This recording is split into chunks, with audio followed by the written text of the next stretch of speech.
એકવીસ સુધી જા બંધ કરો. હા, ભગવાનનો એસી ચાલુ.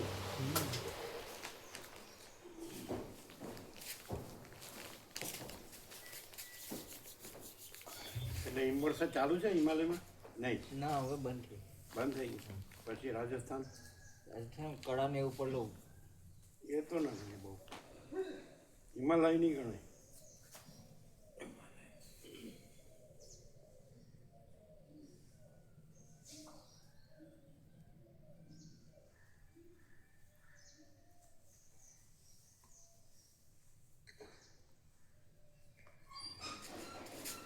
મારી ખોટી જગ્યાએ રાખ્યું, લઈ લો.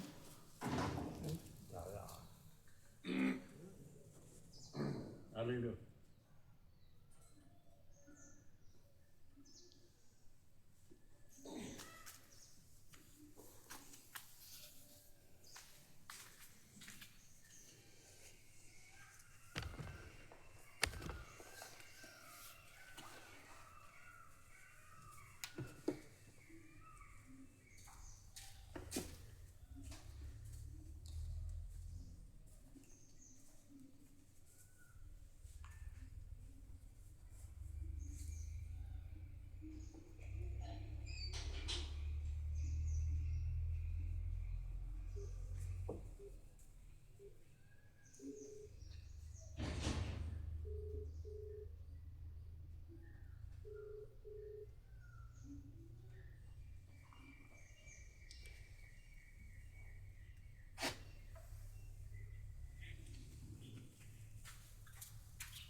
એટલી બધી ઠંડી લાગે છે?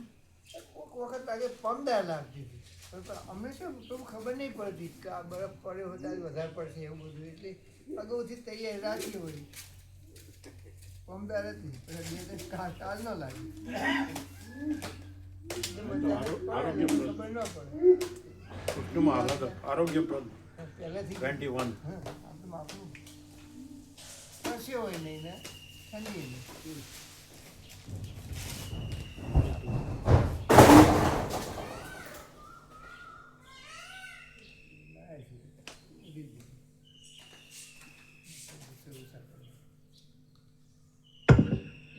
ઓમ ઓમ ઓમ ઓમ ઓમ ઓમ ઓમ ઓમ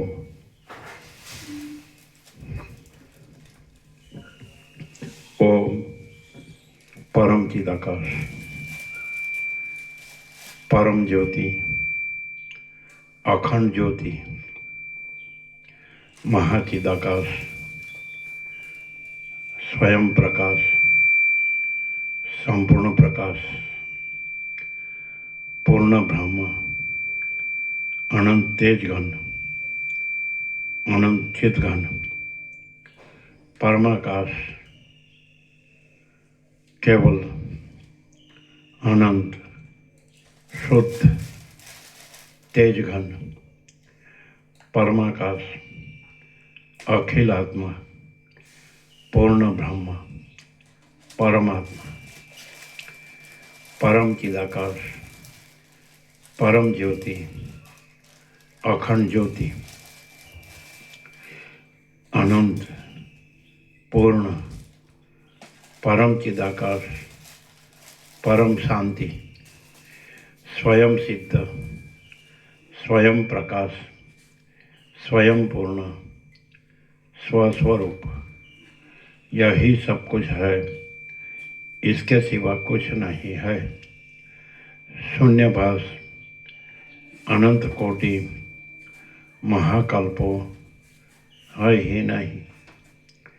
महाचिदाकाश, स्वयं प्रकाश, संपूर्ण प्रकाश, महाचिदाकाश ज्योति, अनंत, अखंड, अभेद, महाचिदाकाश ज्योति, महातत्व, महासामान्य, महाचिदाकाश, स्वसंवेद्य, सहज निर्विकल्प, महाचिदाकाश, परम कैवल्य, परम शांति, परम चिदाकाश, अनंत, पूर्ण, निरपेक्ष सत्य, अनंत, संपूर्ण, अपरिघी, निर्भ्रांत, निरपेक्ष। वशिष्ठ राम उपशम प्रकरण राउंड 40मो राउंड।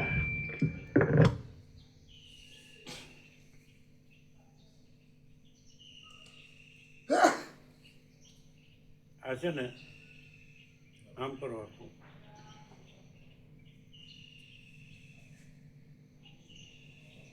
ટેબલ આમ કરો।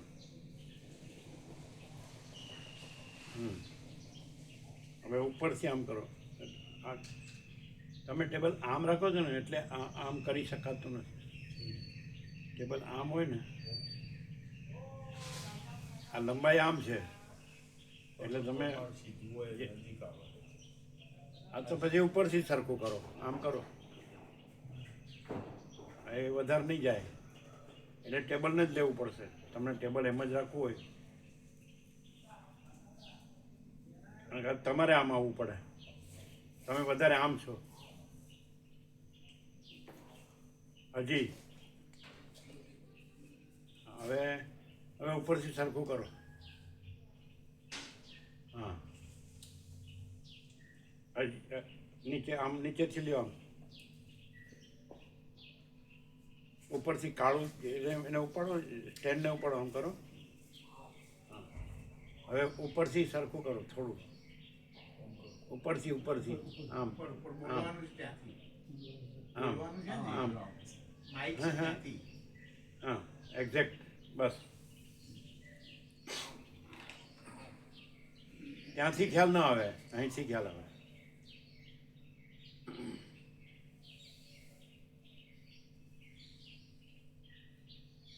બરાબર।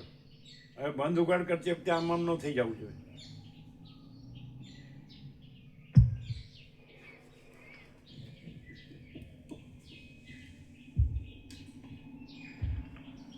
आद्य परब्रह्म सद्गुरु देव की जय। ओम श्री परमात्मने नमः।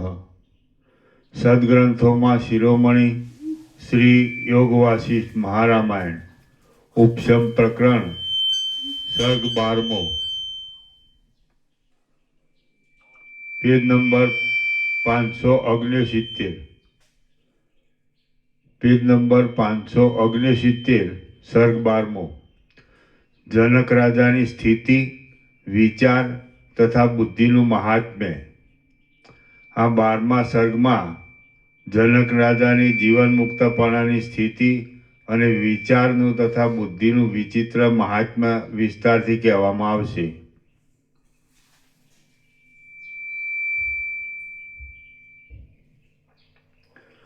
वशिष्ठ बोल्या, हे राम, ए रीते विचार करतो जनक राजा पोताना राज्य में सगळा कार्यों करवा लाग्यो अने धीरताने लीधे आगळनी पेठे मोह पामवा लाग्यो नहीं। एनु मन विषयोना आनंद में उल्लास पामवा न लाग्यु, पण सुषुप्ति में रहेलानी जेम विक्षेपथी रहित ज रहेवा लाग्यु। त्यारथी माडीने ए राजा दृश्यनु ग्रहण पण करवा न लाग्यो अने दृश्यनो त्याग पण करवा न लाग्यो, परंतु केवल निशंकपणाथी वर्तमान में संतोष मानीने रहेवा लाग्यो। त्यारथी मांडीने ए राजा दृश्यनु ग्रहण पण करवा न लाग्यो अने दृश्यनो त्याग पण करवा न लाग्यो, परंतु केवल निशंकपणाथी वर्तमान में संतोष मानीने रहेवा लाग्यो। ते सदा आत्मविचार में તે સદા આત્મવિચારમાં રહેતો હતો. જેમ આકાશને ધૂળ રૂપ કલંક લાગતું નથી, તેમ તેના મનને અનાદિકાળથી ચાલી આવેલી અહંતા મમતા રૂપી મલિનતા લાગતી નહોતી.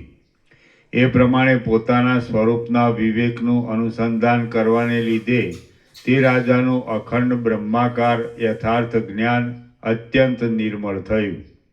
જેમ આકાશમાં વાદળાઓથી નહીં ઢંકાયેલા કિરણોવાળો અને ગ્રહણ આદિના સંબંધ વિનાનો નિર્મળ સૂર્ય ઉદય પામે છે, તેમ તે રાજાના હૃદયમાં વિક્ષેપોથી નહીં ઢંકાયેલા પ્રકાશવાળો અને અજ્ઞાનના સંબંધ વિનાનો પ્રબોધ ઉદય પામ્યો. બ્રહ્માકાર મનથી રહેતો અને સર્વ પદાર્થોના મૂળ તત્વને જાણતો એ રાજા સઘળા પદાર્થોને આત્મામાં જ રહેલા અને આત્માથી અભિન્ન જ જોવા લાગ્યો. આમ કરજો, ઉપર સ્ટેન્ડ આખું આમ કરજો ટેબલમાં. હા, આખું આમ કરો, આમ કરો.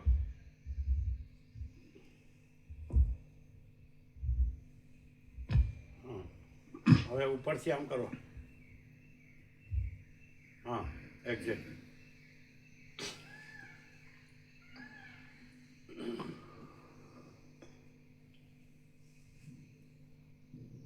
જેમ આકાશમાં વાદળાઓથી નહીં ઢંકાયેલા કિરણોવાળો અને ગ્રહણ આદિના સંબંધ વિનાનો નિર્મળ સૂર્ય ઉદય પામે છે, તેમ તે રાજાના હૃદયમાં વિક્ષેપોથી નહીં ઢંકાયેલો પ્રકાશવાળો અને અજ્ઞાનના સંબંધ વિનાનો પ્રબોધ ઉદય પામ્યો. બ્રહ્માકાર મનથી રહેતો અને સર્વ પદાર્થોના મૂળ તત્વને જાણતો એ રાજા સઘળા પદાર્થોને આત્મામાં જ રહેલા અને આત્માથી અભિન્ન જોવા લાગ્યો. સઘળો વ્યવહાર માયાનું સ્વરૂપ છે અને તેમ હોવાથી આત્માને તેની સાથે કશો સંબંધ નથી એમ સમજવાથી તેનું મન સમતામાં જ રહ્યું હતું. એ રાજા કોઈપણ પ્રસંગમાં પ્રસન્ન થતો નહોતો અને કોઈપણ પ્રસંગમાં ખેદ પામતો નહોતો. મૌન સૌને માન દેનારો અને જગતના પરમ તત્વને જાણતો એ જૂનો જ્ઞાની જનક રાજા ત્યારથી માંડીને જીવન મુક્ત થયો છે. મનુષ્યને પોતાના પ્રાણ જેવો વહાલો એ જનક રાજા વિદેહ દેશનું રાજ્ય કરે છે, તો પણ દેહાભિમાનને અધીન થઈને તે કોઈપણ સમયે હર્ષથી કે શોકથી વિહ્વળ થતો નથી. તેને તે કોઈ અવળું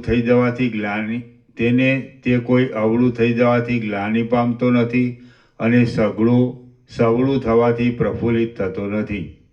રાજ્યમાં કોઈ અનર્થ ઉઠવાથી કચવાતો નથી અને અર્થો પ્રાપ્ત થવાથી રાજી થતો નથી.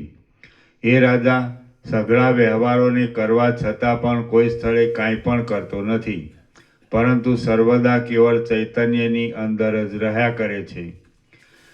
જેમ સુષુપ્તિ અવસ્થામાં રહેલા માણસને સઘળા પદાર્થોમાંથી ભાવનાઓ સર્વથા નિવૃત્ત થયેલી હોય છે, તેમ જનક રાજાને પણ સઘળા પદાર્થોમાંથી વાસનાઓ સર્વથા નિવૃત્ત થયેલી છે. એ રાજા ભવિષ્યની ચિંતા કરતો નથી અને ગઈ વાતનું અનુસંધાન કરતો નથી. કેવળ વર્તમાન કાળના વિષયને મનથી હસતો અનુસરે છે. હે કમળ સરખા નેત્રોવાળા રામ, એ રાજાના પોતાના વિચારને લીધે જ બ્રહ્મ વિદ્યા સંપૂર્ણ રીતે પ્રાપ્ત થઈ છે, પણ તે ગુરુનું સેવન કરવા આદિ બીજા પ્રકારથી પ્રાપ્ત થઈ નથી. જ્યાં સુધી વિચારોનો અંત એટલે સંપૂર્ણ બ્રહ્મ વિદ્યા પ્રાપ્ત થાય ત્યાં સુધી પોતાના મનથી જ વિચાર કર્યા કરવો જોઈએ. સજ્જનના સમાગમને લીધે ઉદય પામેલા વિચાર વડે સ્વચ્છ થયેલા હૃદયથી જેવું ફળ તરત મળે છે, તેવું પુણ્યથી, શાસ્ત્રાર્થી કે ગુરુથી પણ તુરત મળતું નથી. હે રામ, વિચાર વગેરે ભૂષણોથી શણગારેલી પોતાની બુદ્ધિરૂપી સખીની સહાયથી જ બ્રહ્મપદ મળે છે, બીજી કોઈ ક્રિયાથી મળતું નથી. જે પુરુષની પાસે તીક્ષ્ણ અગ્રવાળી અને પૂર્વાપરનો વિચાર કરવામાં સમર્થતાવાળી બુદ્ધિરૂપી દીવાની જ્યોત હોય છે, તે પુરુષને અજ્ઞાનરૂપી અંધકાર નડતો જ નથી. હે તીક્ષ્ણ બુદ્ધિવાળા રામ, જે આપદાઓ દુઃખોરૂપી કલ્લોલોથી વ્યાપ્ત હોય અને તરવાને અશક્ય હોય તેઓમાં પણ બુદ્ધિરૂપી વહાણથી તરી શકાય છે. જેમ અત્યંત નબળા ઉલ્લપ નામના ખડને મંદ મંદ પવનની લહેરો પણ કંપાયમાન કરે છે, તેમ બુદ્ધિ વિનાના મૂળ મનુષ્યને નાની આપત્તિઓ પણ કંપાયમાન કરી નાખે છે. હે શત્રુમર્દન રામ, બુદ્ધિમાન પુરુષ સહાય વિનાનો હોય અને શસ્ત્ર વિનાનો હોય તો પણ સંસારરૂપી સમુદ્રમાંથી પાર ઉતરે છે. કેમ કે સંસારરૂપી સમુદ્ર કેવળ જ્ઞાન માત્રથી જ બાધિત થઈ જાય છે. બુદ્ધિમાન પુરુષ સહાય વિનાનો હોય તો પણ કાર્યના છેડાને પહોંચે છે, અને મૂર્ખ પુરુષ સહાય આદિની સંપત્તિથી કાર્યના છેડાને પહોંચીને પણ પાછો ભ્રષ્ટ થાય છે. જેમ ફળની પ્રાપ્તિને માટે જળના સિંચનથી તથા સંરક્ષણથી લતાને પ્રથમ વધારવી જોઈએ, તેમ બ્રહ્મ વિદ્યાની પ્રાપ્તિને માટે પ્રથમ શાસ્ત્રોના અને સજ્જનોના સંગથી બુદ્ધિને વધારવી જોઈએ.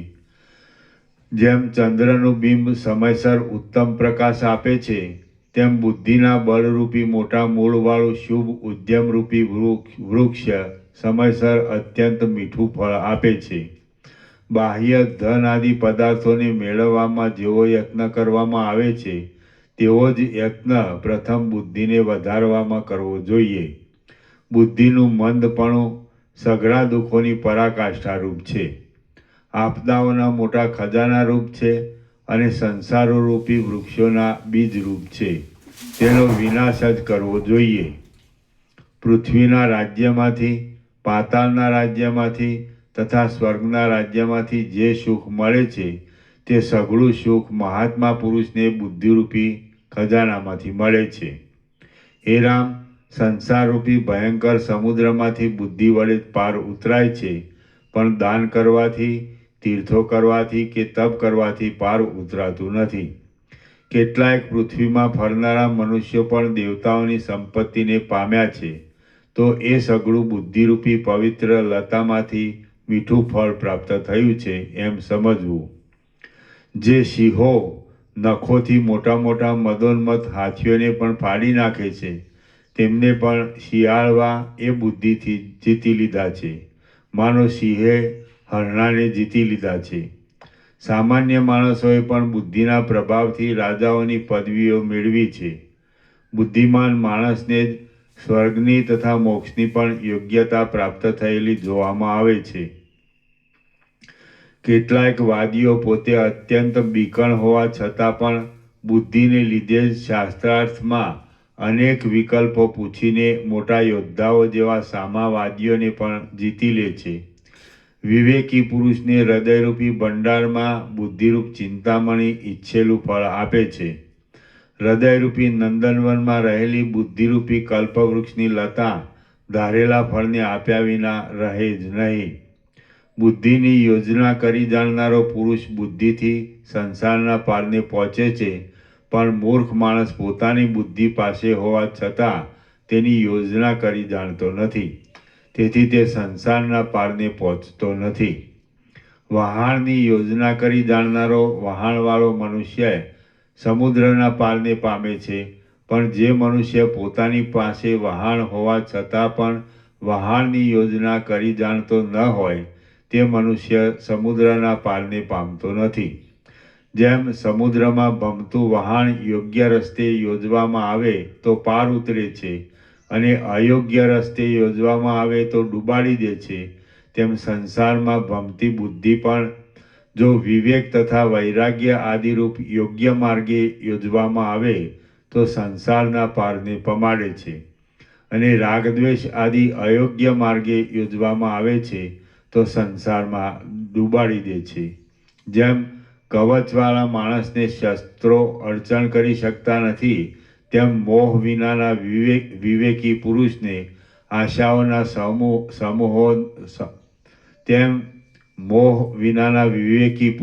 આશાઓના સમૂહોમાંથી ઉઠનારા રાગ દ્વેષાદિક દોષો અડચણ કરી શકતા નથી.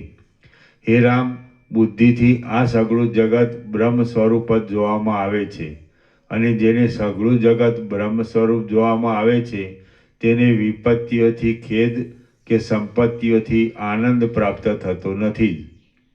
અહંકારરૂપી પ્રચંડ કાળો મેઘ આત્મારૂપી સૂર્યને ઢાંકી દેનારો છે. જળ સ્વભાવવાળો છે ને વિસ્તીર્ણ છે.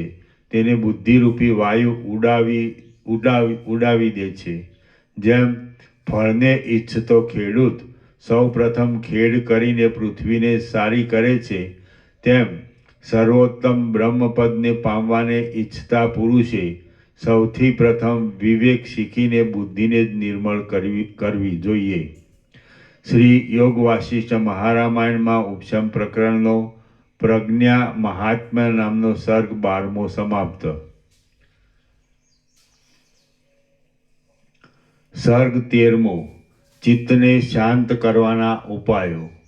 આ 13મા સર્ગમાં જનક રાજાના વિચારને દ્રષ્ટાંતરૂપ કરીને ચિત્તને શાંત કરવાના ઉપાયો વિસ્તારથી યુક્તિપૂર્વક કહેવામાં આવશે.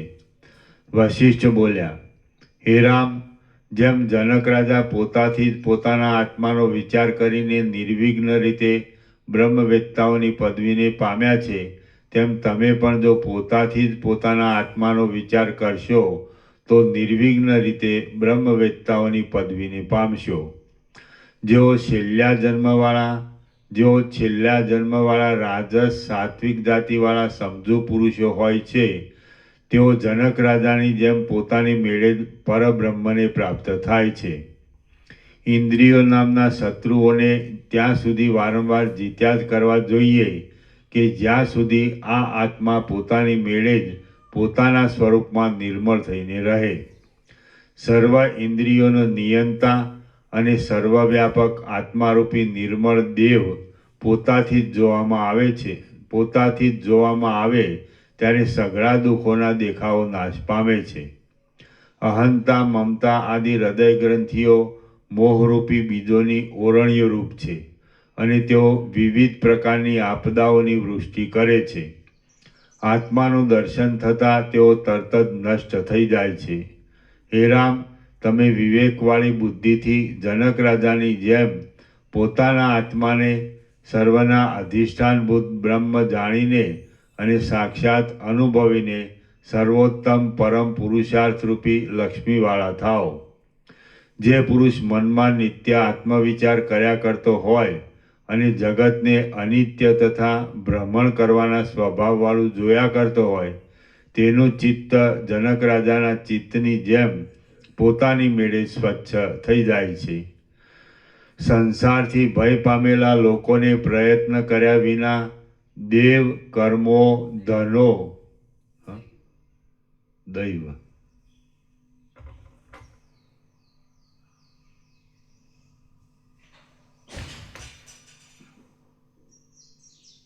સંસારથી ભય પામેલા લોકોને પ્રયત્ન કર્યા વિના દૈવ, કર્મો, ધનો કે બાંધવો કોઈ પણ રક્ષક થાય એમ નથી. જેઓ પ્રયત્ન કરવામાં તથા વિવેકાદિનું સંપાદન કરવામાં કેવળ દૈવ ઉપર જ આધાર રાખે છે, અને જેઓ દૈવ પ્રતિકૂળ હશે, હજારો યત્નો કરવાથી પણ શું થવાનું છે, ઇત્યાદિક દુષ્ટ કલ્પનાઓ કર્યા કરે છે, તેમની એ વિનાશ આપનારી અભાગણી મતિને અનુસરવું નહીં. હે રામ, પરમ વિવેકનો આશ્રય લઈને પોતાથી જ પોતાને જોઈ અને વૈરાગ્યથી સંપન્ન થયેલી બુદ્ધિ વડે સંસારરૂપી સમુદ્રને તરી જવો જોઈએ. હે રામ, દાનની પ્રાપ્તિ સુખ આપનારી, જ્ઞાનની પ્રાપ્તિ સુખ આપનારી છે, અને અજ્ઞાનરૂપી વૃક્ષને કાપી નાખનારી છે. તે આકાશમાંથી પડેલા ફળની પ્રાપ્તિની જેમ અચાનક થાય છે.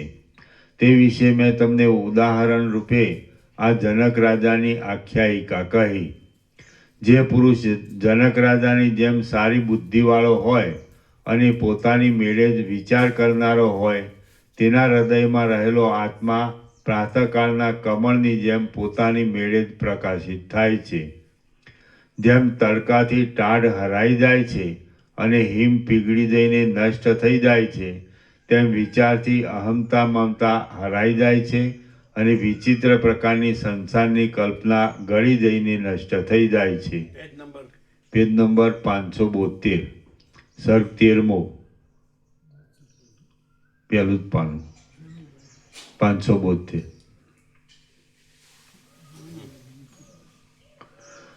આ દેહ જ હું છું એવી ખોટી સમજણરૂપી રાત્રિનો નાશ થાય છે, ત્યારે સર્વવ્યાપક અને મોટા વિસ્તારવાળો સ્વરૂપરૂપી સૂર્યનો પ્રકાશ પોતાની મેળે જ પ્રવર્તે છે. આ દેહ જ હું છું એવી ખોટી સમજણરૂપી રાત્રિનો નાશ થાય છે, ત્યારે સર્વવ્યાપક અને મોટા વિસ્તારવાળો સ્વરૂપરૂપી સૂર્યનો પ્રકાશ પોતાની મેળે જ પ્રવર્તે છે. આ દેહ જ હું છું એવી ટૂંકી સમજણરૂપી સંકોચ નષ્ટ થઈ જાય છે, ત્યારે પોતાનો અનંત ભુવનોમાં વ્યાપ્ત થનારો ભારે વિસ્તાર થાય છે. હે ઉત્તમ બુદ્ધિવાળા રામ, જેમ જનક રાજાએ મનમાં વિચાર કરીને અહંકારની વાસનાને ત્યજી દીધી, તેમ તમે પણ મનમાં વિચાર કરીને અહંકારની વાસનાને ત્યજી દો. અહંકાર રૂપી વાદળાનો નાશ થાય છે, ત્યારે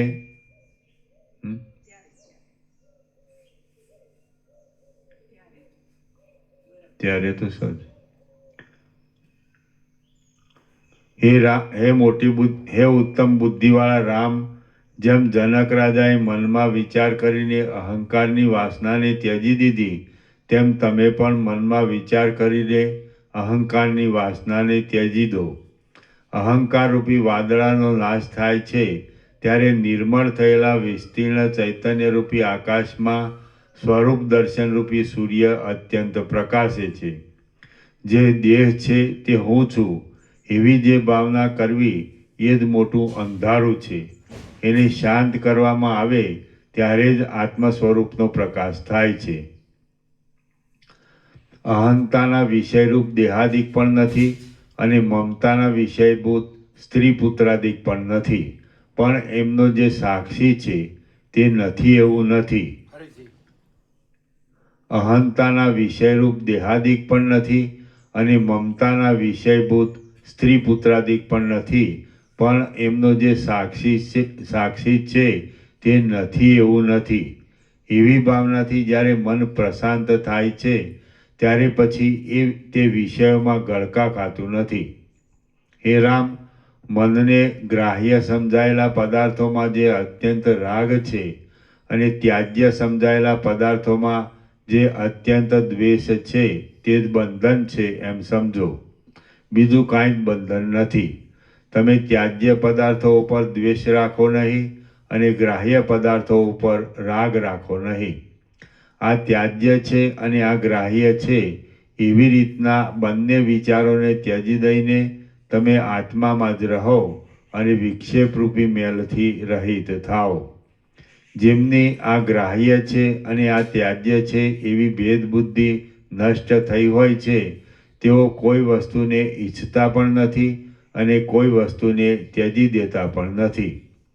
જ્યાં સુધી ચિત્તમાંથી આ ત્યાજ્ય છે અને આ ગ્રાહ્ય છે એવી બે કલ્પનાઓ ક્ષીણ થઈ હોય, ત્યાં સુધી જેમ વાદળાવાળા આકાશમાં ચાંદની પ્રકાશતી નથી, તેમ તેમાં સમતા બ્રહ્માત્મકપણું પ્રકાશતું નથી. જેનું મન આ પદાર્થ સારો છે માટે ગ્રાહ્ય છે અને આ પદાર્થ ખરાબ છે માટે ત્યાજ્ય છે, એવી રીતની ચપળતા કર્યા કરતું હોય, તે પુરુષમાં જેમ સાગના ઝાડમાં મંજરી ઉદય પામતી નથી, તેમ સમતા ઉદય પામતી નથી.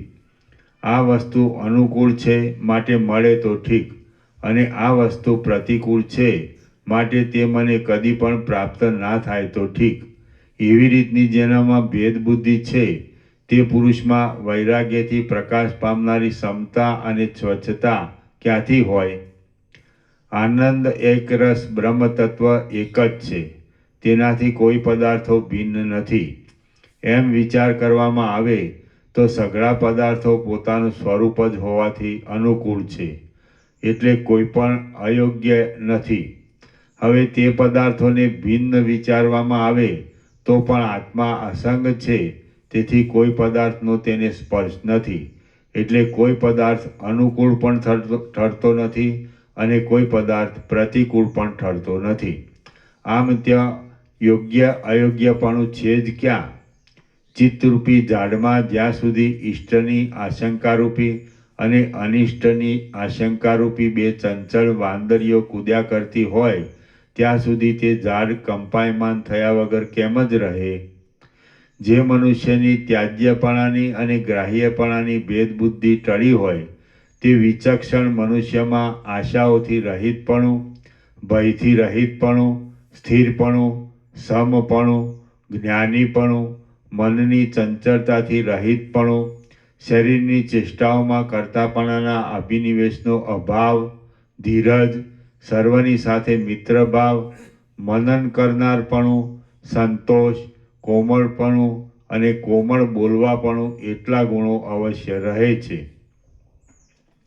આમ તે ગુણો તેનામાં રહે છે છતાં પણ તેના ચિત્તમાં તેમની વાસના બંધાઈ જતી નથી. જેમ નીચા પ્રદેશમાં વહ્યા જતા પાણીને પાળથી રોકી લેવામાં આવે છે તેમ વિષયોમાં દોડતા ચિત્તને પ્રત્યાહારથી કૌંસમાં વિષયોમાંથી ઇન્દ્રિયોનું પરાવર્તન કરીને બળાત્કારે રોકી લેવું. એ રીતે બાહ્ય વિષયોમાં થતા અભિમાનનો ત્યાગ કરવો અને તે પછી ચિત્તની અંદર સ્ફૂર્તિ તે વિષયોની વાસનાઓને પણ ત્યજી દેવી. ઊભા રહેતા, ચાલતા, સૂતા અને શ્વાસ લેતા પણ સર્વકાળમાં સઘળી રીતે તે વિષયોના મિથ્યાપણાનો વિચાર કર્યા કરવો. એ ચિત્તની અંદર સ્ફૂર્તિ તે વિષયોની વાસનાઓને છોડી દેવાનો ઉપાય છે. વાસનાઓરૂપી ઝાડ તૃષ્ણાઓરૂપી માછલીઓને પકડ્યા કરે છે. મોહરૂપી શેવાળોથી મલિન છે. સંસારરૂપી જળમાં પ્રસરેલી છે અને ચિંતાઓરૂપી દોરાઓથી રચાયેલી છે. હે તાત, તેને ઉપર કહેલી સુબુદ્ધિરૂપી તીક્ષ્ણ કાતરથી કાપી નાખો. જેમ વિસ્તીર્ણ આકાશમાં સમયસર ચાલવા લાગેલા વંટોળિયાથી વાદળા કપાઈ જાય છે તેમ અતિ વિસ્તીર્ણ બ્રહ્મપદમાં સમયસર પ્રવર્તવા લાગેલી બુદ્ધિથી વાસનાઓ કપાઈ જાય છે. હે રામ, આ સંસારરૂપી વૃક્ષનું અજ્ઞાનરૂપી મૂળ હજારો દોષોરૂપી અંકુરોને ઉત્પન્ન થવાના સ્થાનક રૂપ છે. તેને બ્રહ્મભાવમાં સ્થિરતા રાખવા રૂપી ધીરજથી સમર્થ થયેલી બુદ્ધિ વડે કાપી નાખો. જેમ ઝાડમાંથી બનેલા કુહાડાથી ઝાડને કાપી નાખવામાં આવે છે તેમ મનથી ઉત્પન્ન થયેલા વિવેકથી મનને કાપી નાખો અને તરત જ પવિત્ર પદને પ્રાપ્ત થઈને તેમાં જ સ્થિર રહો. મનથી ઉત્પન્ન થયેલા વિવેકથી મનની ભૂતકાળની વૃત્તિઓને, ભવિષ્યનું ચિંતન કરવાના ત્યાગથી મનની વર્તમાનકાળની વૃત્તિઓને અને વાસનાઓના ઉચ્છેદથી મનની ભવિષ્યકાળની વૃત્તિઓને કાપી નાખો. એટલે તમારો સંસાર જ કપાઈ જશે. સંસારનું વિસ્મરણ કરવામાં આવે તો મોહ ફરીવાર અંકુરિત થતો નથી અને ચિત્તનું વિસ્મરણ કરવામાં આવે તો સંસાર ફરીવાર અંકુરિત થતો નથી. માટે હે રામ, ઊભા રહેતા, ચાલતા, સૂતા, જાગતા, રહેતા, ઊંચે જતા અને પડતા પણ તમે આ સંસાર અનિત્ય જ છે એવો નિશ્ચય કરીને જગતની સત્યતાના વિશ્વાસનો ત્યાગ કરો. હે રાઘવ, એ પ્રમાણે સંપૂર્ણ રીતે સમાન બુદ્ધિનો આશ્રય કરીને તમે ઉપસ્થિત થયેલા કાર્યોને કરો અને અપ્રાપ્ત કાર્યોની ચિંતા નહીં કરતા આ સંસારમાં વિચરો. જેમ પૃથ્વી આદિ 8 મૂર્તિઓવાળા કહેવાતા સદાશિવ ચૈતન્ય રૂપે એકે મૂર્તિને ધારણ કરતા નથી અને અધ્યસ્થ રૂપે સઘળી મૂર્તિઓને ધારણ કરે છે, તેમ તમે પણ સ્વરૂપથી એકે કાર્ય કરો નહીં અને સામીપ્ય માત્રથી સઘળા કાર્ય કરો. તમે જ વાસ્તવિક સત્ય છો, અજન્મા છો, આત્મા છો અને મહેશ્વર છો. તમે પોતાના સ્વરૂપથી ભ્રષ્ટ થયા વિના કેવળ પોતાની ભૂલથી આ આવડા બધા જગતને વિસ્તારી દીધું છે. જે તત્વવેત્તા પુરુષ સર્વ દ્રશ્યોમાં આત્માપણાની ભાવના રાખે છે અને અન્યપણાની ભાવના છોડી દે છે તેને હર્ષ, ક્રોધ તથા ખેદથી થતા વિકારો વળગતા નથી. જે પુરુષ રાગદ્વેષથી રહિત હોય, ડેફાને, પથરાને તથા સોનાને પણ સમાન ગણતો હોય અને સંસારની વાસનાઓથી પણ રહિત હોય, તે પુરુષ યુક્ત યોગી કહેવાય છે. એ પુરુષ કાંઈ કરે, કાંઈ ભોગવે, કાંઈ આપે અને કોઈને મારી નાખે તો પણ તેની બુદ્ધિ તે કાર્યોમાં અભિમાન વિનાની હોય છે. એટલા માટે તે પુરુષને સુખ દુઃખમાં સમતા જ રહે છે. આ સારું છે, આ સારું છે અને આ નરસું છે. આ સારું છે અને આ નરસું છે. આ પ્રિય છે ને આ અપ્રિય છે. એવી ભાવનાઓને ત્યજી દઈને જે પુરુષ પ્રાપ્ત થયેલું કામ કરવું એટલી જ સમજણથી કાર્યોમાં પ્રવર્તે છે, તે પુરુષ ક્યાંય આસક્ત થતો નથી. એટલે તમે સવારના વહેલા નીકળ્યા? સવારના વહેલા નીકળ્યા તો ઉઠીને જોકું ન આવ્યું રસ્તામાં? તમે કહેતા હતા વહેલા આવવામાં જોકું આવે. હે? કોક દિવસ તો ના આવે, રોજ તો વહેલું ન આવે, પાછું કોક દિવસ જ આવી જાય તો વહેલા ઊંઘી ગયા હોય ને દિવસે કે ભાઈ કાલે જવાનું. વહેલા ઊંઘી ગયા હતા? જો વહેલા ઊંઘ્યા નતા. તમે કયો એમ કરો છો? તમે કોઈનું કરતા નથી. ચાલો.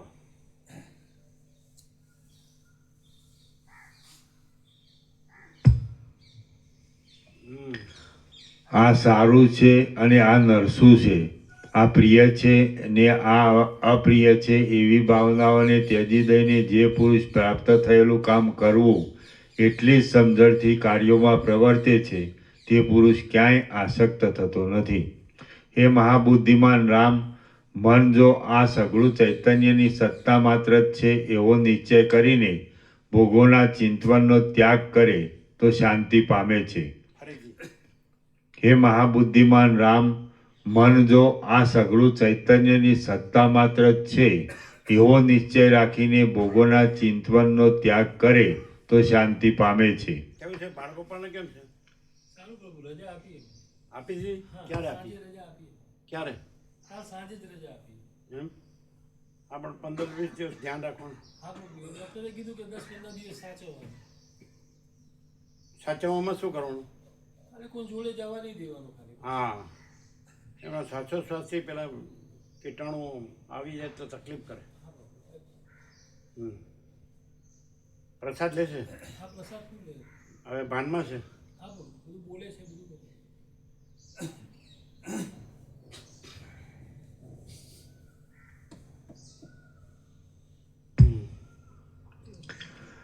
જેમ વનમાં માંસને નહીં મેળવી શકતો બિલાડો પોતાના જીવનને માટે અને પોતાના બચ્ચાઓના પોષણ માટે માંસની લાલચથી સિંહને અનુસરે છે, તેમ પોતે સિદ્ધ થવાને તથા જગતને સિદ્ધ કરવાને સમર્થ નહીં શકતું મન પોતાની સિદ્ધિ માટે તથા જગતની સિદ્ધિ અર્થે પોતાના સાક્ષીભૂત ચૈતન્યને અનુસરે છે. મન પોતે પણ સાક્ષી ચૈતન્યના અનુગ્રહ વિના સિદ્ધ થઈ શકતું નથી તથા જગતને પણ સિદ્ધ કરી શકતું નથી. જેમ સિંહને અનુસરનારો બિલાડો સિંહના પરાક્રમથી મળેલા માંસનો ઉપભોગ કરે છે, તેમ મન ચૈતન્યની શક્તિથી મળેલા જગતનો ઉપભોગ કરે છે. આમ મન મિથ્યાભૂત જ છે એમ સિદ્ધ થાય છે.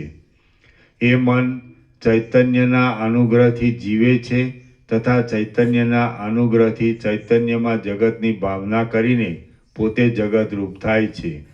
તે જ મન જો પાછું પોતાના સ્વરૂપના સ્મરણને પ્રાપ્ત થાય તો મનપણાને છોડી દઈને ચૈતન્યપણાને પણ પ્રાપ્ત થાય છે. તે જ મન જો પાછું પોતાના સ્વરૂપના સ્મરણને પ્રાપ્ત થાય તો મનપણાને છોડી દઈને ચૈતન્યપણાને પણ પ્રાપ્ત થાય છે. મન ચૈતન્યરૂપી પ્રકાશ વિના અને ચૈતન્યરૂપી બળ વિના સબ જેવું જડ જ છે. તે ચૈતન્યના અનુગ્રહ વિના ગતિ જ કેમ કરી શકે? ચૈતન્યના સ્વભાવને લીધે ચૈતન્યમાં ચલન થયાની જે ખોટી કલ્પના થાય છે તે જ મન છે. અને તે મનરૂપી સર્પનો જે ફૂંફાડો છે તે જ આ જગત છે. ચૈતન્યના સ્વભાવને લીધે જ ચૈતન્યમાં ચલન થયાની જે ખોટી કલ્પના થાય છે તે જ મન છે, અને તે મનરૂપી સર્પનો જે ફૂંફાડો છે તે જ આ જગત છે, એમ શાસ્ત્રવેત્તાઓ કહે છે. જે બ્રહ્મ છે તે જ કાંઈક પોતાના સ્વરૂપને ભૂલી જ્યારે સર્વદા અમુક પદાર્થ છે એવા પ્રકારની સત્ય જેવી કલ્પનારૂપ થઈને હૃદયમાં સ્થિર થાય છે ત્યારે મન કહેવાય છે. ઉદય પામેલી એ કલ્પના જ્યારે આ મન છે એમ સમજાઈને જામી ગઈ ત્યારે જ પોતાના ચૈતન્યપણાને ભૂલી જઈ જળ જેવી થઈને રહી. વ્યાપકપણામાંથી ભ્રષ્ટ થઈ મનપણાને પામેલી એ પહેલી કલ્પના સંકલ્પ વિકલ્પોને અનુસરીને આ વસ્તુ ત્યાજ્ય છે અને આ વસ્તુ ગ્રાહ્ય છે એવી ગરબડ કર્યા કરે છે. એ રીતે જગતનું જે ચૈતન્ય છે તે જ પોતાની માયા શક્તિને લીધે મનરૂપ થયું છે. એટલે જો કે જે મન છે તે ચૈતન્ય જ છે, તો પણ જ્યાં સુધી તેને શાસ્ત્રાદિકથી સમજાવવામાં આવે નહીં ત્યાં સુધી તે પોતાના ચૈતન્યપણાને સમજતું નથી. આમ છે એટલા માટે શાસ્ત્રના વિચારથી, ઉત્તમ વૈરાગ્યથી અને ઇન્દ્રિયોના નિગ્રહથી મનનું વલણ પોતાના સ્વરૂપ તરફ કરાવવું જોઈએ. સર્વ પ્રાણીઓની એ મનરૂપી કલ્પના જો વિજ્ઞાનથી તથા ઉપશમથી પોતાના સ્વરૂપને સમજે તો બ્રહ્મપણાને પ્રાપ્ત થાય છે. સર્વ પ્રાણીઓની એ મનરૂપી કલ્પના જો વિજ્ઞાનથી તથા ઉપશમથી પોતાના સ્વરૂપને સમજે તો બ્રહ્મપણાને પ્રાપ્ત થાય છે, અને ન સમજે તો જગતની ભાવના કરીને જગતમાં ભમ્યા કરે છે. મનરૂપી કલ્પના મોહરૂપી મદિરાથી મત્ત થયેલી છે, વિષયરૂપી ખાડાઓમાં લોટ્યા કરે છે અને પોતાના સ્વરૂપના અજ્ઞાનથી જડ થઈ ગયેલી છે. તેને સમજાવવી જોઈએ. એ મનરૂપી કલ્પના હૃદયની અંદર દેખાયા છતાં પણ સંકલ્પથી રચાયેલા પ્રાસાદની જેમ ખોટી જ છે. તેને જ્યાં સુધી સમજાવવામાં આવે નહીં ત્યાં સુધી તે કંઈ સમજતી નથી. એ મનરૂપી કલ્પના બીજા બાહ્ય પદાર્થોને જાણે છે, તે પણ પોતાના પ્રભાવથી જાણતી નથી. એ મનરૂપી કલ્પના બીજા બાહ્ય પદાર્થોને જાણે છે, તે પણ પોતાના પ્રભાવથી જાણતી નથી, પણ મંજરીમાં ગંધની પેઠે પોતાની અંદર રહેલા સાક્ષી ચૈતન્યના પ્રભાવથી જ જાણે છે. એ મનરૂપી કલ્પના જો કે તેના અસલ સ્વરૂપનો વિચાર કરતા નિત્ય જ્ઞાન સ્વરૂપ છે, તો પણ શરીરાદિકથી મર્યાદિત દશાને પામીને તે ટૂંકી થઈ જાય છે, અને તેથી તે જગતમાંથી પણ થોડુંક જ જાણી શકે છે. તેટલું પણ તે સાક્ષી ચૈતન્યના પ્રભાવથી જ જાણી શકે છે. હે રામ, જેમ સૂર્ય કમલિનીને પ્રફુલ્લિત થવાની શક્તિ આપે છે, તેમ સાક્ષી ચૈતન્ય જે પથરા જેવી જડ મન નામની કલ્પનાને જગતના પદાર્થો જાણવાની શક્તિ આપે છે. જેમ પથરાની પૂતળી મદારીની પ્રેરણા વિના નાચતી નથી, તેમ શરીરમાં રહેલી મનરૂપી કલ્પના ચૈતન્યની પ્રેરણા વિના કશું જાણી શકતી નથી. ચિત્રમાં આલેખેલા રાજાઓએ ક્યાંય મોટી ગર્જનાવાળું યુદ્ધ કર્યું છે? ચિત્રમાં આલેખેલા ચંદ્રના કિરણોએ ક્યાંય ઔષધિઓને તૃપ્ત કરી છે? સબો લોહીથી ખરડાઈને ક્યાંય દોડ્યા છે? વગડામાં રહેલા પથરાઓએ ક્યાંય મધુર ધ્વનિવાળું ગાયન કર્યું છે? માણસે બનાવેલા પથ્થર આદિના સૂર્યોએ ક્યાંય રાત્રિના અંધારાને મટાડ્યું છે? અને સંકલ્પથી રચાયેલા આકાશના વનોએ ક્યાંય છાયા કરી છે? આ સગળું અસંભવિત છે. તેથી સાક્ષી ચૈતન્યની પ્રેરણા વિના એકલા મનથી ક્રિયા થવી પણ અસંભવિત છે. મન પથરા જેવું જડ છે, મિથ્યા ભ્રાંતિના સમૂહથી જ ઉઠેલું છે, અને ઝાંઝવાના પાણી જેવું છે. તેમાંથી તે કંઈ ક્રિયા બને? જેમ અત્યંત વિસ્તીર્ણ અખંડ તડકો હોય તો જ ઝાંઝવાના પાણીની નદી સ્ફુરે છે, તેમ અખંડ આત્મતત્વ વિદ્યમાન છે તો જ આ મનરૂપી કલ્પના સ્ફુરે છે. હે રામ, પરમાત્મામાં જે ચલનરૂપી કલ્પના થઈ તેને ઠગારાઓએ પરમાત્માથી ભિન્ન માની. હે રામ, પરમાત્મામાં જે ચલનરૂપી કલ્પના થઈ તેને ઠગારાઓએ પરમાત્માથી ભિન્ન માની મન એ નામ આપીને કાગનો વાઘ બનાવી દીધો છે. હવે મનનું પૃથ્થકરણ કરી જોતા તેમાં જે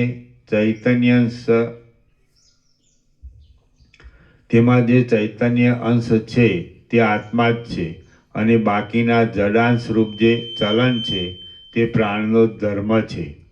એ પ્રાણ એક જાતનો વાયુ છે અને એ શરીરમાં પ્રાણમય કોષ કહેવાય છે.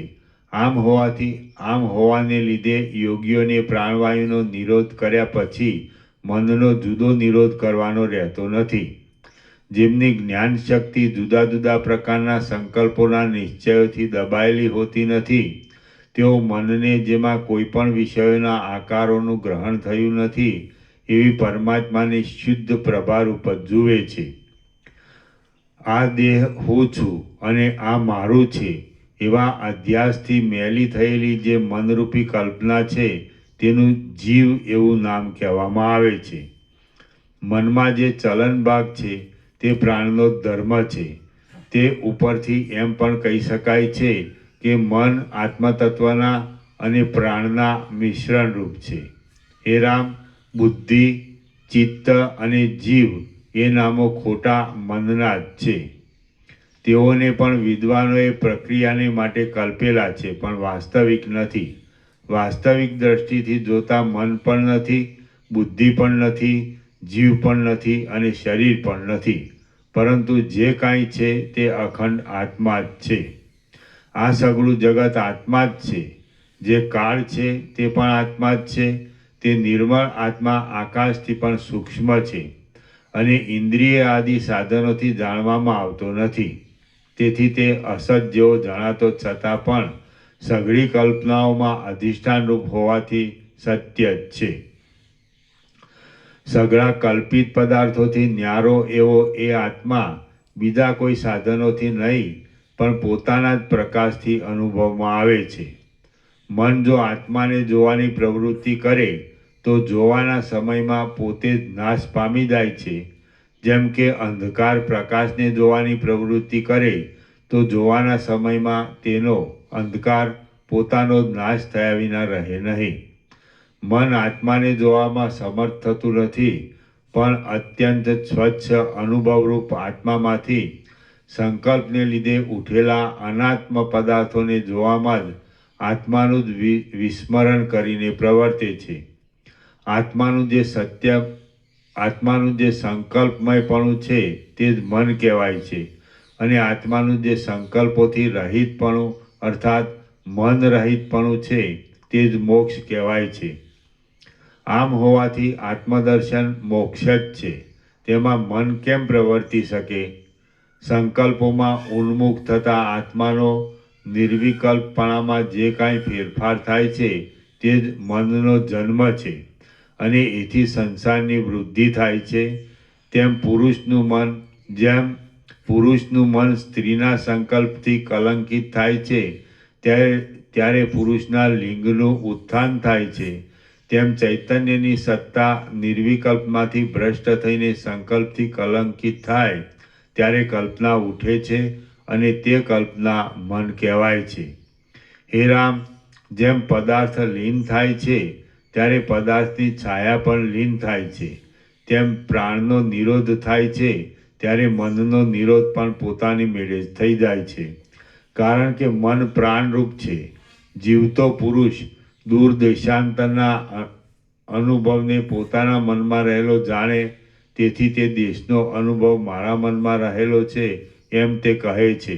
હવે એ જે દેશાંતરનો સંબંધ થયો તે ચલન વિના ઘટતો નથી. એ ચલન પ્રાણનો ધર્મ છે. એટલા માટે મન પ્રાણરૂપ છે.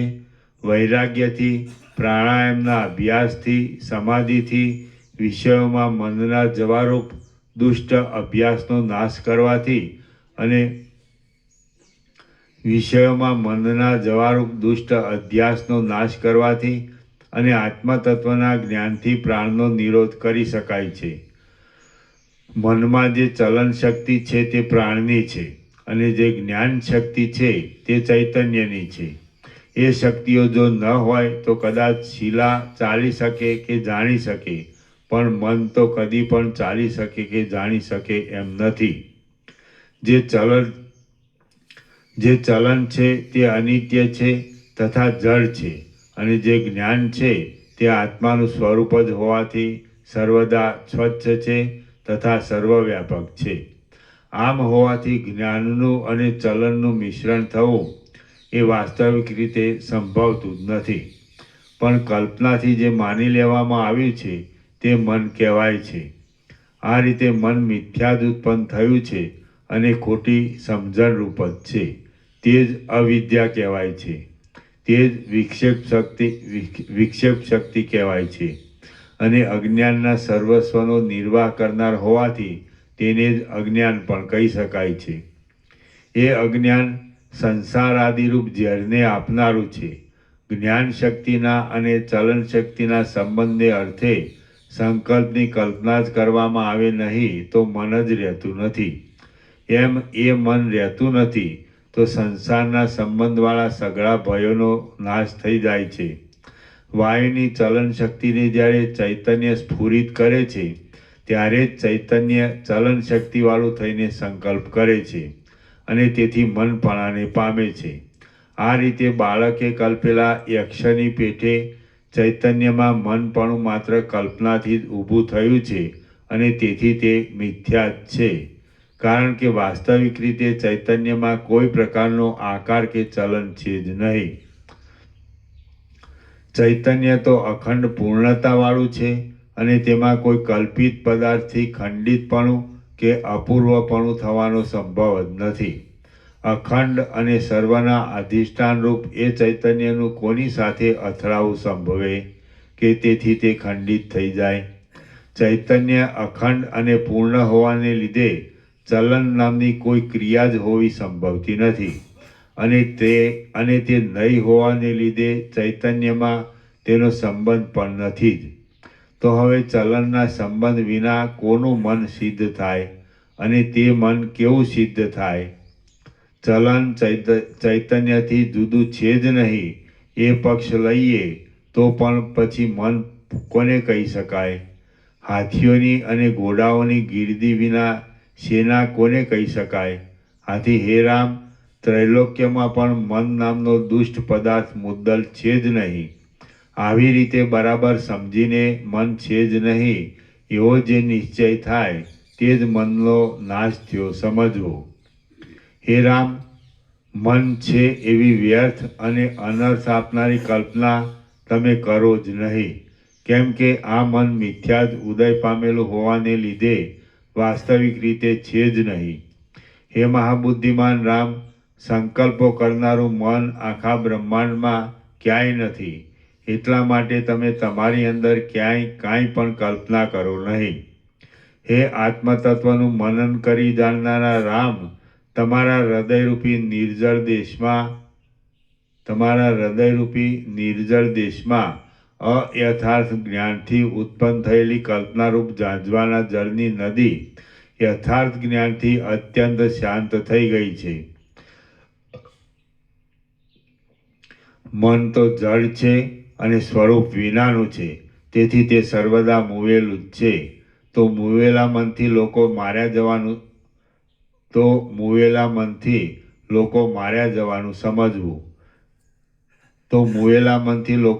જવાનું સમજવું એ તો વિચિત્ર મૂર્ખતાની જ પરંપરા છે. જેનું સ્વરૂપ પણ દેહ નથી, જેનો દેહ પણ નથી, જેનો કોઈ આધાર પણ નથી અને જેની કોઈ જાતિ પણ નથી, તે મન સર્વ લોકોને દુઃખી કરે એમ સમજવું એ તો એક જાતની મૂર્ખપણાની ઝાડ છે. મન તો સ્વરૂપ તથા શરીર આદિ સઘળી સામગ્રીઓ વિનાનું છે. તે જો કોઈને દુઃખી કરતું હોય તો હું ધારું છું કે તે દુઃખી થનારનું માથું નીલકમલની પાંખડી વાગવાથી ફાટી પડતું હશે. મન જડ છે, મૂંગું છે અને આંધળું છે, તેણે પણ જો કોઈને માર્યો હોય તો હું ધારું છું કે તે મૂળ પુરુષ પૂર્ણિમાના ચંદ્રના કિરણોથી બળતો હશે. શત્રુને જીતવાની સઘળી સામગ્રીવાળા લોકોને સઘળી સામગ્રી વિનાનું મન હરાવી દે છે એ વાત કેટલી મૂર્ખાઈથી ભરેલી છે. મન મુદ્દલ વિદ્યમાન જ નથી, તેને વિવેકી લોકો વૈરાગ્ય આદિ મોટા પ્રયત્નોથી હણી નાખે છે એ વાત પણ કેટલી મૂર્ખાઈથી ભરેલી છે. મન મિથ્યા સંકલ્પથી જ ગોઠવાયું છે, મિથ્યા સ્થિતિને જ પામેલું છે અને પાકી શોધ કરતાં તો ક્યાંય જોવામાં જ આવતું નથી. તેમાં લોકોનો પરાભવ કરવાની શક્તિ શી રીતે સંભવે? અહો, વિચાર કરી જોતા મન જ જરા પણ ટકી શકે એમ નથી. તે પણ જો લોકોને સંકટમાં નાખતું હોય તો એ એક જાતની વિચિત્ર માયા જ હોવી જોઈએ અને તે માયા મહામાયાવી મય દાનવને પણ બનાવતી હશે. જ્યારે મૂર્ખતા હોય છે ત્યારે લોકોને સઘળી આપદાઓ પ્રાપ્ત થાય છે. મૂર્ખને કઈ આપદા ન હોય? જુઓ, અજ્ઞાની માણસ પોતાની મૂર્ખતાથી જ આ આપદારૂપી સૃષ્ટિને બનાવી લે છે. હાય હાય, ભારે ખેદની વાત છે કે મૂર્ખ લોકો પોતાની મૂર્ખાઈથી જ સૃષ્ટિને બનાવી લે છે અને વળી આ પોતાના ખોટા મનને કુમાર્ગમાં પ્રવર્તાવીને તે સૃષ્ટિને વધાર્યા કરે છે. હું ધારું છું કે આ સૃષ્ટિ કેવળ મૂર્ખતાથી જ બનેલી હોવાને લીધે વિચાર માત્રથી ટળી જાય એવી બહુ કૂણી છે. જેમ પાણી તરંગોની ભીંસ લાગવાથી કણી કણી થઈને વિખરાઈ જાય છે એમ માનવું એ ભ્રાંતિ છે, તેમ સૃષ્ટિથી આત્માને દુઃખ થાય છે એમ માનવું એ પણ ભ્રાંતિ જ છે. જેમ પાણીની ચકરીમાં દેખાતા કાજળ જેવા કાળા વર્તુળરૂપી ઘંટીથી પાણી દબાઈ જાય છે એમ માનવું ભ્રાંતિ છે, તેમ સૃષ્ટિથી આત્માને દુઃખ થાય છે એમ માનવું એ પણ ભ્રાંતિ જ છે. જેમ પાણી પૂનમના ચંદ્રના કિરણોના ટાઢા સ્પર્શથી મૂંઝાય છે એમ માનવું એ ભ્રાંતિ છે, તેમ સૃષ્ટિથી આત્માને દુઃખ થાય છે એમ માનવું એ પણ ભ્રાંતિ જ છે. જેમ શત્રુઓની દ્રષ્ટિ પડતા શત્રુઓના નેત્રોમાંથી નીકળેલ ક્રોધ દ્રષ્ટિરૂપી રજ્જુઓથી પુરુષ બંધાઈ જાય છે એમ માનવું ભ્રાંતિ જ છે, તેમ સૃષ્ટિથી આત્મા બંધાઈ જાય છે એમ માનવું એ પણ ભ્રાંતિ જ છે. જેમ સંકલ્પે કરેલી સેનાથી શૂર પુરુષનો પરાભવ થયાનું માનવું એ ભ્રાંતિ જ છે, તેમ સૃષ્ટિથી આત્માનો પરાભવ થવાનું માનવું એ પણ ભ્રાંતિ જ છે. કંગાલ અને જડ એવું મન કોઈ પણ સ્થળમાં છે જ નહીં અને તેમ છતાં મિથ્યા જ કલ્પાયેલું છે. તેને ખોટું નહીં સમજવાથી જ આ લોકમય મૂર્ખ સૃષ્ટિ નાશ પામતી હોય એવું ભ્રાંતિથી જોવામાં આવે છે. હે રામ, મન મિથ્યા જ ઉઠેલું છે. જે પુરુષ તેને વશ કરવાને સમર્થ ન હોય તે ઉપદેશને પાત્ર જ નથી. એ પુરુષની બુદ્ધિ બાહ્ય વિષયોમાં જ લાગેલી હોય છે. વિષયો મળવાથી જ પૂર્ણપણું માની લે છે. આત્મતત્વમાં વલણ પામેલી હોતી નથી અને તેથી જ સૂક્ષ્મ વિચાર કરવામાં અશક્ત હોય છે. માટે તે બુદ્ધિ ઉપદેશના વચનોને યોગ્ય જ નથી. એ બુદ્ધિ વેવલી છે, તેથી વીણાના તારના ઝીણા શબ્દથી પણ ભડકે એવી હોય છે અને ઊંઘી ગયેલા મિત્રની કાંતિથી પણ ભય પામે એવી હોય છે. કોઈ શત્રુનું ઊંચા સ્વરથી ખોટું નામ લેવામાં આવે તો પણ એ ભય પામીને નાશે એવી હોય છે અને મનના બીવડાવાથી પણ પરવશ થઈ જાય એવી હોય છે. વિષય સુખના લેશને માટે પણ પરવશ થઈ જનારી અને પોતાની પાસે રહેલા તુચ્છ મનથી શત્રુની જેમ ભય પામતી એ અભાગણી બુદ્ધિ સૂક્ષ્મ વિચાર જાણતી નથી. આમ છતાં પુરુષ પોતે એ બુદ્ધિને વિષય સુખથી રાજી રાખવાનો નિરર્થક મોહ શા માટે રાખે છે? પોતાની બુદ્ધિ સૂક્ષ્મ વિચારમાં પહોંચી શકતી ન હોય તો પણ તેને વિષય સુખોથી તો દૂર જ રાખવી જોઈએ કે જેથી કોઈ દિવસ પણ તે સૂક્ષ્મ વિચારમાં પહોંચવાને સમર્થ થાય. શ્રી યોગ વાસિષ્ઠ મહારામાયણમાં ઉપશમ પ્રકરણનો ચિત્ત વિશ્રાંતિ નામનો સર્ગ 13મો સમાપ્ત. સર્ગ 14મો. આ 14મા સર્ગમાં ઉપદેશને માટે અયોગ્ય જીવો કે જેઓ અનેક યોનિઓમાં દુઃખ પામ્યા કરે છે તેમની ઉપેક્ષા કરીને ઉપદેશને યોગ્ય લોકોને માટે મનને ટાળી નાખવાનો ઉપાય કહેવામાં આવશે. ઉપદેશને અયોગ્ય જીવોની ઉપેક્ષાને યોગ્ય જીવો માટે મનને ટાળવાનો ઉપાય. વશિષ્ઠ બોલ્યા, હે રામ, સંસારરૂપી સમુદ્રના વિષયોની ઈચ્છાઓરૂપી તરંગોથી જેઓ તણાઈ રહ્યા છે અને વિદ્વાનો મળ્યા છતાં પણ જેઓ વૈરાગ્ય આદિકની ઉપેક્ષાને લીધે તેઓને પૂછવું જ બંધ રાખીને પોતાની બુદ્ધિને મૂંગી જ રાખી રહ્યા છે તે લોકોને હું આ શાસ્ત્રમાં કહેલા આત્મપ્રાપ્તિ કરવાના ઉત્તમ ઉપાયરૂપ વિચારના વચનોથી ઉપદેશ આપતો નથી. જે મુદ્દલ દેખતો જ ન હોય તે પુરુષને કયો હૈયા ફૂટ્યો વિચિત્ર મંજરીઓથી શોભી રહેલું વન દેખાડે? જેનું નાક કોઢના યોગથી ધૂંધવ્યા કરતું હોય તે માણસને કયો મૂર્ખો અનેક પ્રકારના સુગંધોની પરીક્ષા કરવાનું કામ સોંપે? મદિરાથી ઘૂમતા નેત્રોવાળા અને ભાન વિનાની ઇન્દ્રિયોવાળા મત પુરુષને ધર્મનો નિર્ણય સંભળાવવામાં અધિકારી ગણે એવો દુર્બુદ્ધિ કોણ હોય? સ્મશાનમાં પડેલા શબને લોકચર્ચામાં ચાલતી સેંકડો વાતોના સંદેહનું કોણ નિરાકરણ કરી આપે? સ્મશાનમાં પડેલા શબને લોકચર્ચામાં ચાલતી સેંકડો વાતોના સંદેહનું કોણ નિરાકરણ કરી આપે? મૂર્ખને કોણ શિખામણ આપે? મનરૂપી સર્પ પોતાના હૃદયરૂપી રાફડામાં રહેલો છે, મૂંગો છે અને આંધળો છે, છતાં જેણે તેને જીત્યો ન હોય તે દુર્બુદ્ધિ પુરુષને કોણ ઉપદેશ આપે? હે રામ, મન જીતાયેલું જ છે એમ સમજો, કારણ કે વાસ્તવિક રીતે જોતા મન મુદ્દલ છે જ નહીં. જે શિલા મુદ્દલ હોય જ નહીં તે શિલા લાંબો કાળ થયા દૂર ફેંકાઈ જ ગઈ છે. જે શિલા મુદ્દલ હોય જ નહીં તે શિલા લાંબો કાળ થયા દૂર ફેંકાઈ જ ગઈ છે. હે રામ, મન મિથ્યા જ છે.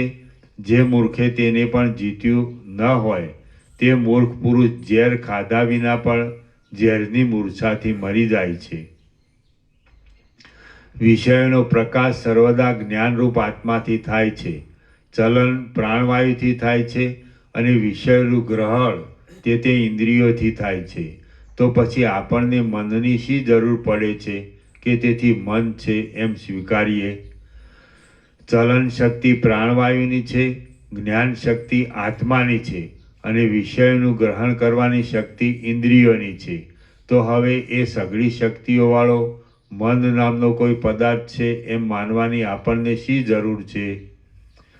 વ્યવહાર સંબંધી જે શક્તિઓ છે તે સઘળા પરમાત્માના જ કિરણો છે.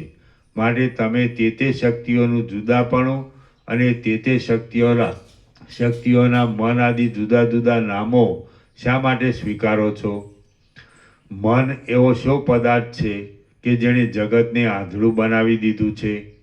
મન એ કશું છે જ નહીં, તો પછી તેમાં શક્તિપણું તે શું જ હોય? હે રામ, જે લોકો મન વડે આંધળા થઈ ગયા છે તેમના અપાર દુઃખોને જોઈને મારી બુદ્ધિ કરુણાથી દબાઈ ગઈ છે અને એ લોકોના દુઃખોને મટાડવાનો કોઈ પણ ઉપાય નહીં મળવાથી તે જાણે મૂંઝાઈ ગઈ હોય એમ પરિતાપ પામ્યા કરે છે. કૌંસમાં પણ જે દુઃખ કોઈ કારણથી ઉત્પન્ન થયું હોય તે દુઃખને તે કારણનું નિવારણ કરવાથી ટાળી શકાય. પરંતુ મૂર્ખ લોકોનું દુઃખ તો કારણ વિના જ ઉત્પન્ન થયું છે, માટે તે કેવી રીતે ટળે? એમ વિચાર કરે, હું મારી બુદ્ધિના તે પરિતાપને શાંત કરું છું. મૂર્ખ માણસ કોઈ સાચા કારણથી નહીં પણ ખોટા કારણથી દુઃખ પામ્યા કરે છે. તેમાં આપણે ખેદ શો રાખવો? મૂર્ખ માણસ કોઈ સાચા કારણથી નહીં પણ ખોટા કારણથી દુઃખ પામ્યા કરે છે. તેમાં આપણે ખેદ શો રાખવો અને શા કારણથી રાખવો? ગધેડાઓ અને મૂર્ખ લોકો દુઃખને માટે જ જન્મે છે. તેમાં આપણે શું કરીએ? જેમ સમુદ્રમાં નિરંતર ઉઠતા અનેક તરંગો વિનાશ પામવાને માટે જ ઉઠે છે, તેમ સંસારમાં સર્વદા અવતર્યા કરતા પાપી લોકો મરવાને માટે જ અવતર્યા કરે છે. જુઓ, પ્રત્યેક દેશમાં પ્રત્યેક દિવસે ખાટકીઓના હાથથી કેટલા કેટલા પશુઓ કપાય છે. તો હવે તેમની માટે આપણે શું રોવું? પૃથ્વીમાં ઉત્પન્ન થતા જીવોમાં પવન પ્રત્યેક દિવસે અસંખ્યાત ડાસો અને અસંખ્ય મચ્છરોને મારી નાખે છે. તો તેમની માટે શું રોવું? પ્રત્યેક દિશામાં, પ્રત્યેક પર્વતમાં અને પ્રત્યેક વનમાં ભીલ આદિ લોકો લાખો મૃગોનો ગાણ કાઢી નાખે છે. તો તેમની માટે આપણે શું રોવું? મોટો મત્સ્ય નિર્દય થઈને પાણીમાં ઝીણા ઝીણા કરોડો જળજંતુઓને ખાવાને માટે મારી નાખે છે. તો તેમાં આપણે શી વેદના કરવી? માખી ઝીણા કણ જેવી પાતળી જૂને ખાઈ જાય છે. કરોળિયો માખીને ખાઈ જાય છે અને ડાંસ કરોળિયાને ખાઈ જાય છે. ડાંસને દેડકો ખાઈ જાય છે, દેડકાને સર્પ ખાઈ જાય છે અને સર્પને ગરુડ અથવા નોળિયો કાપી નાખે છે. નોળિયાને બિલાડો મારી નાખે છે, બિલાડાને કૂતરો મારી નાખે છે, કૂતરાને રીંછ મારી નાખે છે અને રીંછને વાઘ મારી નાખે છે. વાઘને સિંહ મારી નાખે છે, સિંહને સરબ મારી નાખે છે અને સરબ ગાજતા વાદળાની અસહનતાને લીધે પોતે જ ઉછળી શિલા પર પડીને ફાટી પડે છે. તો આવી રીતની ગટમાળમાં કોને વાસ્તે શોક કરીએ? વાદળાઓને વાયુઓ દૂર કરી નાખે છે, વાયુઓને પર્વત જીતી લે છે, પર્વતોને વજ્ર ચૂર્ણ કરી નાખે છે અને વજ્રને ઇન્દ્ર હસ્તગત રાખે છે. ઇન્દ્રને વિષ્ણુ વશ રાખે છે અને તે વિષ્ણુ માછલા આદિના અવતારોને પ્રાપ્ત થાય છે. પછી તે અવતારોમાં તેને સુખ દુઃખની અનેક દશાઓ ભોગવવી પડે છે અને તેમાં વૃદ્ધાવસ્થાની અને મરણની રાહત જોવાયા કરે છે. વિદ્યાઓથી તથા આયુધોથી સંપન્ન એવા મોટી કાયાવાળા પ્રાણીઓને પણ તેમના અંગોમાં લાગેલી લીખો કરડી ખાય છે. આ પ્રમાણે પ્રાણીઓરૂપી જગત અત્યંત મોહને લીધે પરસ્પરથી નિરંતર છેદાયા કરે છે, વિંખાયા કરે છે, ખવાયા કરે છે અને વળી પછીના સમયમાં ખાવા સારું રાખી મુકાયા પણ કરે છે. લીખ, જૂ અને કીડી આદિ અનેક પ્રાણીઓની જાતિઓ નિરંતર ઉત્પન્ન થયા કરે છે અને નિરંતર મરણ પામ્યા કરે છે. જળાશયોમાં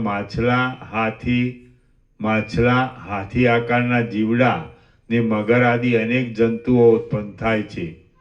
પૃથ્વીમાં વીંછી આદિ અનેક કીડાઓ ઉત્પન્ન થાય છે. અંતરિક્ષમાં કેટલાય ક્ષુદ્ર પક્ષીઓ ઉત્પન્ન થાય છે અને તેઓ અંતરિક્ષમાં જ ભમ્યા કરે છે. તેમણે મૂકેલા ઈંડા ધરતી પર પડ્યા ન હોય ત્યાં તો તરત જ તે ઈંડાઓમાંથી તેમના બચ્ચાઓ પણ નીકળે છે અને તેઓ અંતરિક્ષમાં ભમ્યા કરે છે. વનોની ઝાડીઓમાં સિંહ, દીપડા અને મૃગ આદિ અનેક પ્રાણીઓ ઉત્પન્ન થાય છે. પ્રત્યેક સ્થળમાં પ્રાણીઓના અંગોમાં પણ અનેક કીડાઓ ઉત્પન્ન થાય છે. વૃક્ષ આદિ સ્થાવરોમાં પણ ગુણ અને ભ્રમરીઓ આદિ જીવો ઉત્પન્ન થાય છે. ગુણ એટલે કાષ્ટને કોતરી ખાનારો એક જાતનો કીડો. વૃક્ષ આદિ સ્થાવરોમાં પણ ગુણ અને ભમરીઓ આદિ જીવો ઉત્પન્ન થાય છે. શિલાઓની મધ્યમાં પણ કીડા, દેડકા અને ગુણ આદિ જંતુઓ ઉત્પન્ન થાય છે અને વિષ્ઠામાં પણ અનેક જાતના કીડાઓ ઉત્પન્ન થાય છે. આ રીતે અસંખ્યાત પ્રાણીઓ જન્મ્યા કરે છે અને મરણ પામ્યા કરે છે. તો તેમની માટે દયાળુ લોકોએ રાજી થવું પણ યોગ્ય નથી અને રોવું પણ યોગ્ય નથી, પણ ઉપેક્ષા કરવી જ યોગ્ય છે. જેમાં નિરંતર મરણો થયા કરે છે અને નિરંતર જન્મો થયા કરે છે, એવી આ સંસારની ગડબડમાં રાજી થવું પણ યોગ્ય નથી અને કચવાવું પણ યોગ્ય નથી. પ્રાણીઓની અનેક પ્રકારના જન્મોવાળી આ પંક્તિઓ વૃક્ષોના અનંત પાંદડાઓની પેઠે ઉત્પન્ન થઈને નાશ પામી જાય છે. જે પુરુષ દયાથી દુર્બુદ્ધિમાનોના દુઃખો ટાળવામાં પ્રવર્તે છે તે પુરુષ પોતાના હાથમાં રહેલા એક છત્રથી સઘળા આકાશને તડકા વિનાનું કરવાનો વ્યર્થ પરિશ્રમ કરે છે. પૃથ્વીમાં પશુ પક્ષીઓ જેવા મૂઢ માણસોને ઉપદેશ દેવો જ નહીં. પૃથ્વીમાં પશુ પક્ષીઓ જેવા મૂઢ માણસોને ઉપદેશ દેવો જ નહીં. વનમાં ઠૂઠાની પાસે કથા વાંચવાથી શું વળે?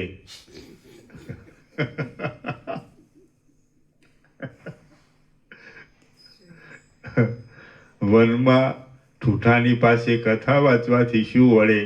વિષયોમાં લંપટ રહેનારા માણસો અને પશુઓ એ બેમાં શું અંતર છે? પશુઓ દોરડાથી ખેંચાય છે અને વિષયોમાં લંપટ રહેનારા માણસો મનથી ખેંચાય છે. પોતાના મનરૂપી કાદવમાં ખૂંચી ગયેલા અને પોતાના નાશને માટે જ કાર્યો કરતા મૂર્ખ લોકોની વિપત્તિઓ જોઈને પથરાઓને પણ રડવું આવે. જેમણે પોતાના મનને જ જીત્યું ન હોય તે લોકોને ચારે બાજુથી દુઃખદાયી દશાઓ જ પ્રાપ્ત થાય છે. માટે સમજુ માણસ તે દશાઓને ટાળી નાખવાનું માથે લે જ નહીં. હે રામ, જેમણે પોતાના મનને જીત્યું હોય તે લોકોના દુઃખો સહેજે ટાળી શકાય એવા હોય છે. માટે તત્વવેત્તા પુરુષ તેમને ટાળવાની જ પ્રવૃત્તિ કરે છે. હે મહાવીર રામ, મન મુદ્દલ છે જ નહીં, તે છતાં તેને અમસ્તુ કલ્પો નહીં. જેમ બાળક કલ્પિત પિશાચથી દુઃખી થાય છે તેમ તમે એ કલ્પિત મનથી દુઃખી થાઓ છો. જ્યાં સુધી તમે આત્મતત્વના વિસ્મરણને લીધે મૂઢ હતા ત્યાં સુધી તમારો મનરૂપી સર્પ જોર કર્યા કરતો હતો. હે રામ, હમણાં તો તમે જેવું છે તેવું જાણી ચૂક્યા છો કે સંકલ્પથી જ મન વધ્યા કરે છે. માટે તમે તરત સંકલ્પનો ત્યાગ કરો એટલે પછી મનનો નાશ થઈ જાય. તમે જો આ દ્રશ્યનો આશ્રય કરતા હો તો મનવાળા છો તથા બંધાયેલા છો, અને જો આ દ્રશ્યને છોડી દેતા હો તો મનથી રહિત છો અને મુક્ત છો. આ માયામય સંસાર ગ્રહણ કરવામાં આવ્યો તો બંધને માટે જ છે, અને તે છોડી દેવામાં આવ્યો તો મોક્ષને માટે જ છે. હવે જેમ તમારી ઈચ્છા હોય તેમ કરો. આ માયામય સંસાર ગ્રહણ કરવામાં આવ્યો તો બંધને માટે જ છે, અને તે છોડી દેવામાં આવ્યો તો મોક્ષને માટે જ છે. હવે જેમ તમારી ઈચ્છા હોય તેમ કરો. આ મન આદિ કે દેહ આદિ કાંઈ છે જ નહીં એવો વિચાર કર્યા કરો, અને તેથી પર્વતની પેઠે સ્થિર રહો. તમે પરમાત્મા છો જેની અંદર અનંત બ્રહ્માંડો સમાઈ જાય છે. આ મન આદિ કે દેહ આદિ કાંઈ છે જ નહીં એવો વિચાર કર્યા કરો, અને તેથી પર્વતની પેઠે સ્થિર રહો. તમે પરમાત્મા છો જેની અંદર અનંત બ્રહ્માંડો સમાઈ જાય છે. તમે પરમાત્મા છો જેની અંદર અનંત બ્રહ્માંડો સમાઈ જાય છે.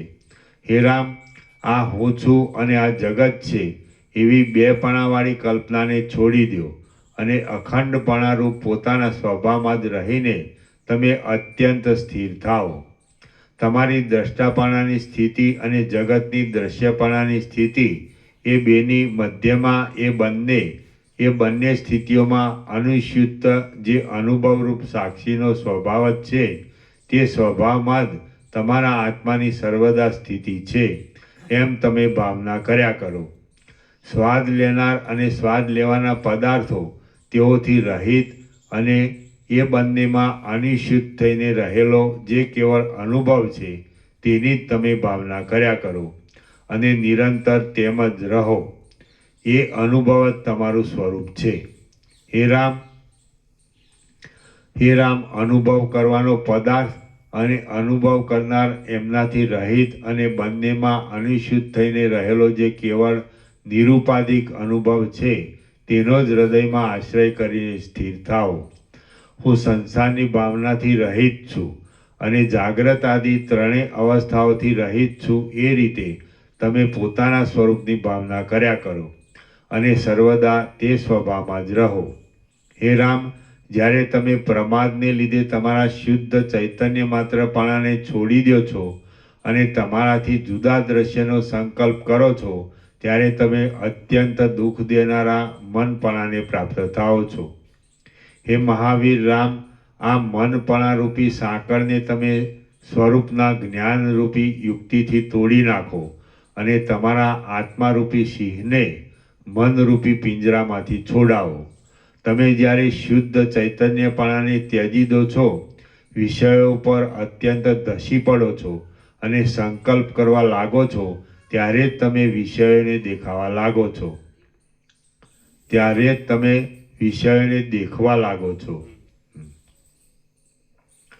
મન આત્માથી જુદું છે એવી સમજણથી મન દુઃખી થઈ જાય છે.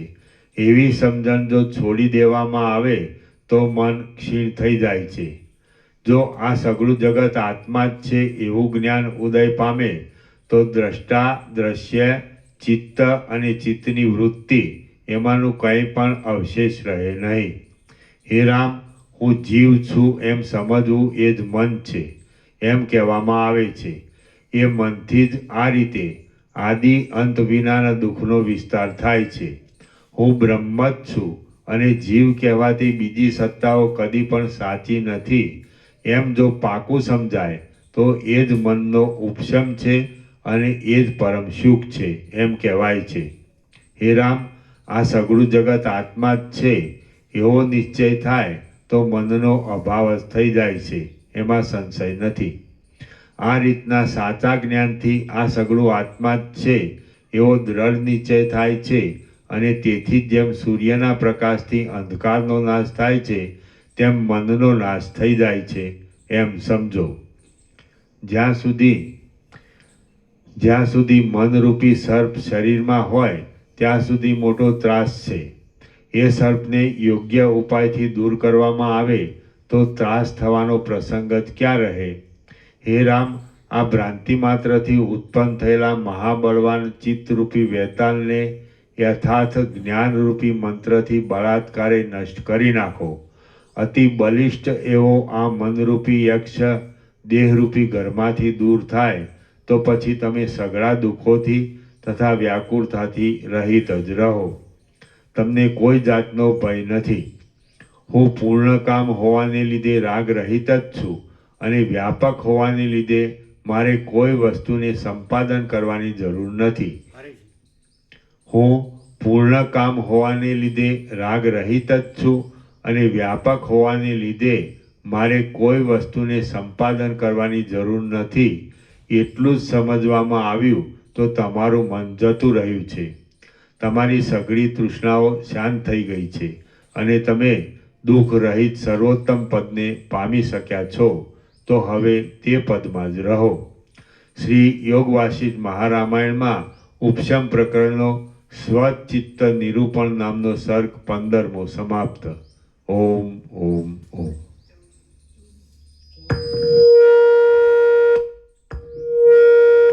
પ્રસાદ આપી દો. બ્રહ્માર્પણ.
પછી તમે ચારે ગોળીઓનો ફોટો મોકલ્યો હતો. એટલે શું કીધું કે બરાબર છે ને બસ તો પછી તો પછી એ કામ જવાની જરૂર નહીં છે તો એ બતાવીએ સારું. ઓછું થયું ને આ બાજુ આ બાજુ આ બાજુ ફેર પડ્યો ને 8-7% જ છે. 8-10% જ ફરક છે. આપણે તો ધીમે ધીમે પડે ને 3-4 દિવસ થાય ને 4 દિવસ એકવાર બતાવી દે તો શું બતાવી આજે સુશીલ આવ્યા શું માઇક્રોસ્કોપથી અંદર જુઓ ને તો અંદર સુધી દેખાય અંદર. પણ એ તો એમ કે લોહી જામી ગયું છે એમ કીધું ને હા લોહી એ પછી છૂટું પડી ગયું એકવાર પ્રભુ સ્પેશિયાલિસ્ટને એકવાર આંટો મારી આવીએ ને તો સારું એમ. બરાબર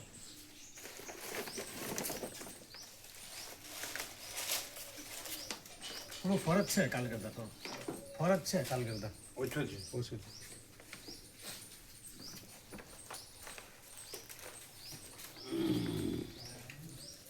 આવું શું રવું થયું હતું આખું ભરવું ખરા ને એમને આવું થયું હતું આ તમારે આમ જે થયું હતું એ રીતે એમને આગ થઈ પણ અઠવાડિયે મટી ગયું ધીમે ધીમે જતું રહે પછી લાભ શું કીધું નજીક આવીને કહ્યું આ શું પ્રભુને એમના કાકા પ્રભુને પ્રભુ તમારે થઈ એ રીતે આગ થઈ ગઈ આ કાકા શું પ્રભુ રહ્યા ને અને શું થયું તમારી ઘોડે આંખમાં લાલા થઈ ગયા પછી ધીમે ધીમે મટી ગયું એમ એમ જ બરોબર અઠવાડિયે થશે પણ અને બતાવ્યા ડ્રોપ આપે છે ને ગોળી આપી છે બરાબર બતાવ્યા બરાબર જ છે. બરાબર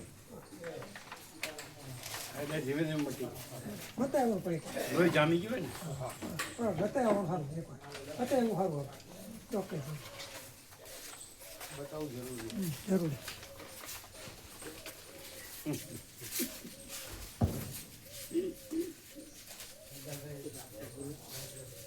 એમ છે તબિયત તમારે હોય સારું. તમારે થયું ને એવું પ્રસાદ લેવાય વિશ્રામ થાય એમ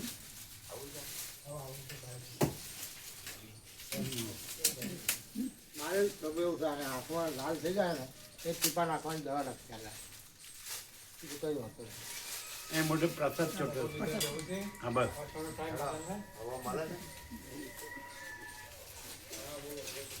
એ ઘર ડૉક્ટરને બતાવ્યું ને હવે જાડો જો 15 દિવસ પેલા હા પ્રભુ પેલા શ્વાસોચ્છ્વાસમાં કીટાણુ હોય ને અને પેલા કાણા પડ્યા હોય ગાજો પડી હોય તો એમાં ઘૂસીને પછી એને નાશ કરે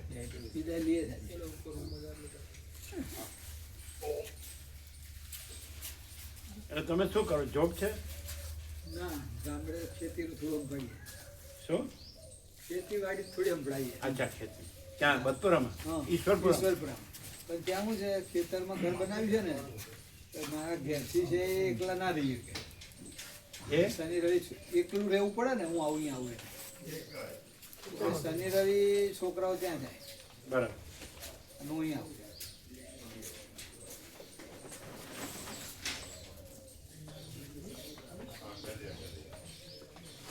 શું છે આજે શું સાંભળ્યું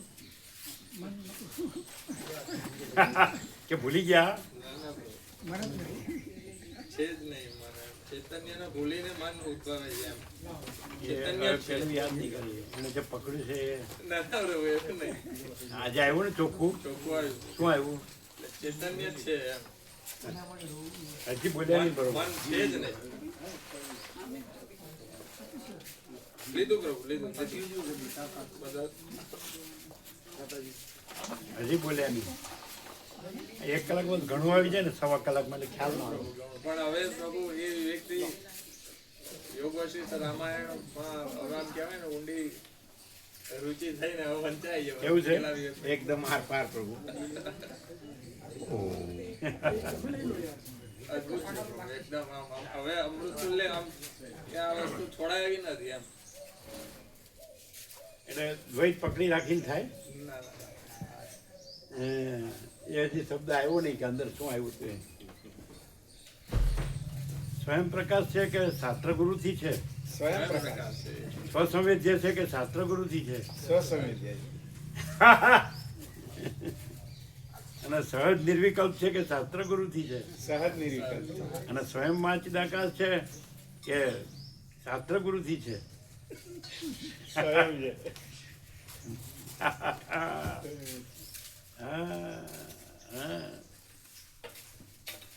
દવા લેતા આવીએ પ્રભુ. ના કાલે આપીને ને બધી આપી બરોબર છે, ફેર પડી ગયો ને. આપી પછી એને પૂછ્યું, સુશીલભાઈ પૂછ્યું એટલે એમના શાળાના બેબી છે એ આઈ સ્પેશિયાલિસ્ટ, એને કીધું બરાબર છે. અહીંયા સારા ડૉક્ટર સર્જન એને બતાવ્યું તો કીધું સાહેબ આ થવાનું કારણ શું, એટલે કે જે પડદો હોય ને એ જે એમાંથી લોહી બહાર આવી જાય છે, એટલે આંખ ઉપર આવી જાય છે, એટલે ટીપા નાખો એનાથી તમે સારું થઈ જાય. અમુક વખત જળી જાય, અંદર લોહી જળે શરીરમાં ગમે તે અંદર એટલે લાગે એટલે આંખ ઉપર આવી જાય. એનું નુકસાન કર્યું એ બીજું બધું કશું જ નહીં, આમાં તો ગભરાટ જેવું કાંઈ નહીં, આ ટીપા રાખવાના. નુકસાન ન કરે. ના બિલકુલ નહીં કરે. બાજે પણ ને પછી ખાલી અંદર જળેલી હોય, કારણ કે અંદર બધી નસ ખુલ્લી અંત જ આવું થાય. નસ તો ખુલ્લી જ હોય એટલે હાડા નહીં થાય, બંધ થઈ જાય ને તો તકલીફ. પ્રભુ સૂર્યકાંત પ્રભુની સેવા આવી ગઈ. સૂર્યકાંત પ્રભુની યાત્રા માટેની સેવા, સહજ હોય ને એમાં સૂર્યકાંત પ્રભુની યાત્રા માટેની સેવા આવી ગઈ. આનંદ પ્રભુ લઈને આવ્યા. અમને ઘણી વખત સૂર્યકાંત પ્રભુની સેવા. આ તો વાત થઈ આ પણ આવી ગઈ અમારી પાસે.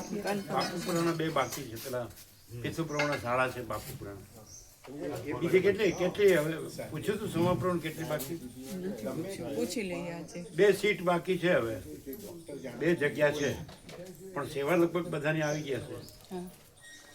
2 બાપુપુરાની બાકી અને 2 સીટ છે.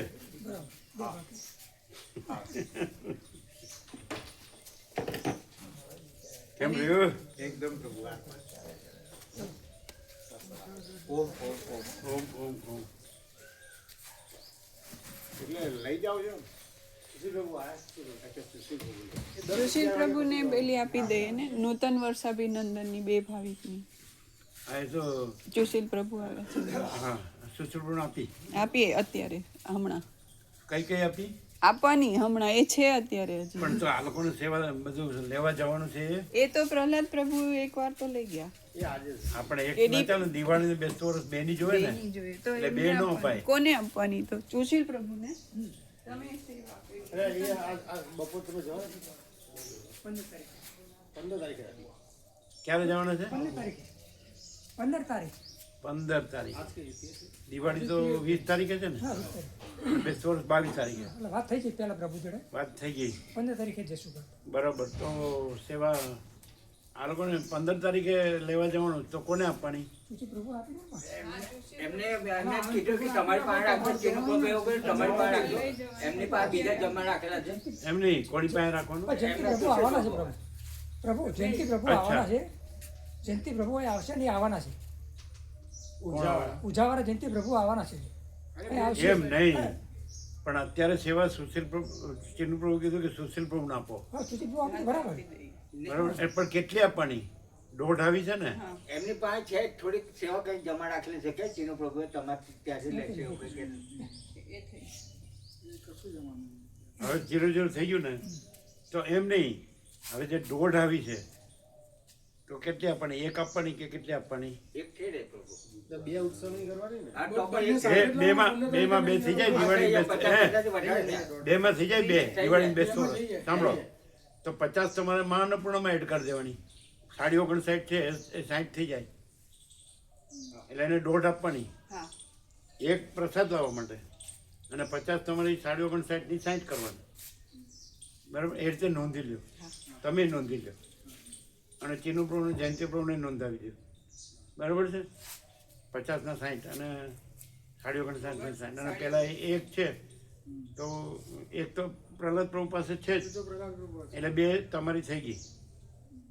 15મી 2 ચાલી જાય ને, ચાલી જાય. એ તો પછી એડજસ્ટ કરી લેવાય, પ્લસ માઇનસ થાય તો. બરાબર. બરાબર. એ રીતે કરજો, 1.5 આપી દો. બરાબર. પણ તમારે 50 મહાઅન્નપૂર્ણામ લઈ લેવાની, તમારી 60 થાય. પણ તમારા બધા વચનામૃત 0-0 કરજો. કરી દીધું. આ પાછળનું હવે જે થશે એ જ બાકી. હા, એ પાછળનું કરી દો. બરાબર. એ હવે દિવાળીએ થશે. પાછળ દિવાળીના 1-2 દિવસ પહેલા થશે. હા, એમ. હા, ત્યાં સુધી કોઈ વચનામૃત આવી જાય એમ. બરાબર. હા, ઓમ ઓમ ઓમ. ઓમ ઓમ ઓમ.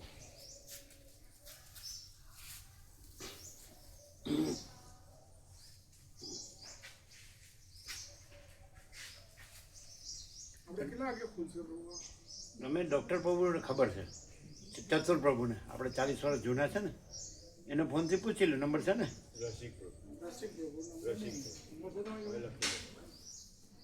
એ તો ઘરે જ હોય છે, એટલે બધું એને ખબર છે, એ પરિચય એના છે અને એ સાથે આવવાના છે, એટલે એને જ કહો ક્યારે જવાનું છે, સીધું એમ જ કહેવાનું. અમે આવ્યા છીએ અમદાવાદ, અમે આવ્યા છીએ એટલે તમને લેવા રમકડું લઈને આવી જઈએ એમ કહેવાય. ત્યાં કેટલા વાગે મળે આપણને ડૉક્ટર, આઈ સ્પેશિયાલિસ્ટ, અને તમે કહો એટલે અમે આવીએ તમને લેવા, અમે તૈયાર જ છીએ એમ કહો, બરાબર? એનું દવાખાનું ખુલે ને મળે એટલે તમે કહો એટલા વાગે અમે આવીએ. અહીંયા રમકડું ને અમે તૈયાર જ છીએ. વિવેક પ્રભુની જરૂર નથી એમ કહો, હો ને? પેલા વિવેક પ્રભુનું આપણે કીધું હતું.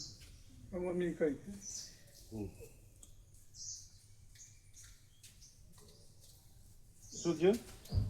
જઈએ અમે નીકળવું? અમદાવાદ જઈએ. ચા પાણી નાસ્તો કર્યો? હા કરી.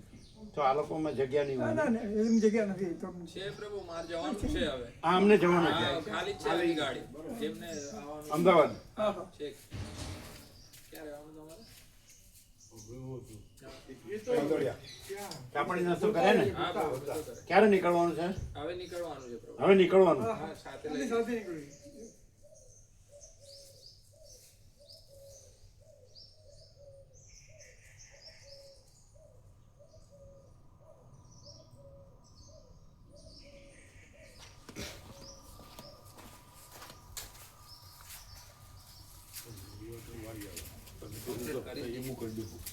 બધું કમ્પ્લીટ